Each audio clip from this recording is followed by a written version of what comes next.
હર હર મહાદેવ દોસ્તો, આજે શ્રાવણ માસ સ્પેશિયલમાં 4 સોમવારને માત્ર ઉપવાસ માટે નહીં પરંતુ જીવનમાં 4 સંકલ્પો લેવા માટે બનાવો। પહેલો સોમવાર 17 ઓગસ્ટ, મનની શાંતિ। પહેલા સોમવારે મહાદેવ પાસે રૂપિયા, પૈસા કે સફળતા નહીં પરંતુ મનને શાંતિ આપવાનો સંકલ્પ કરો। થોડો સમય મોબાઈલથી દૂર રહો, શાંતિથી બેસો અને કહો, હે મહાદેવ, મારા મનને શાંત રાખજો। બીજો સોમવાર પરિવારની ખુશી। બીજા સોમવારે એક સંકલ્પ કરો, મારા પરિવારના દરેક સભ્યના જીવનમાં સુખ અને શાંતિ રહે। આ દિવસે કોઈ પોતાના વ્યક્તિને કોલ કરો, પ્રેમથી વાત કરો, કારણ કે પરિવાર સાથેની ખુશી પણ મહાદેવનો આશીર્વાદ છે। ત્રીજો સોમવાર 31 ઓગસ્ટ, સારા વિચારો।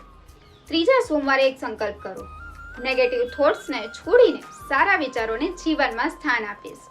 કોઈની નિંદા નહીં, કોઈની ઈર્ષા નહીં અને શક્ય હોય ત્યાં સુધી કોઈનું દિલ દુખાવીશ નહીં। ચોથો સોમવાર 7 સપ્ટેમ્બર, આ દિવસે મહાદેવ પાસે કંઈ માંગશો નહીં, માત્ર આભાર માનજો। જે મળ્યું છે તેના માટે, જે નથી મળ્યું તેના માટે પણ અને જે આવવાનું છે તેના માટે પણ। કારણ કે સાચી ભક્તિ મહાદેવ મને આ આપો કહેવામાં નથી, પરંતુ હે મહાદેવ, જે કંઈ આપ્યું છે તેના માટે આભાર કહેવામાં છે। શ્રાવણના આ 4 સોમવાર 4 સંકલ્પો સાથે મહાદેવને સમર્પિત કરો। ધન્યવાદ।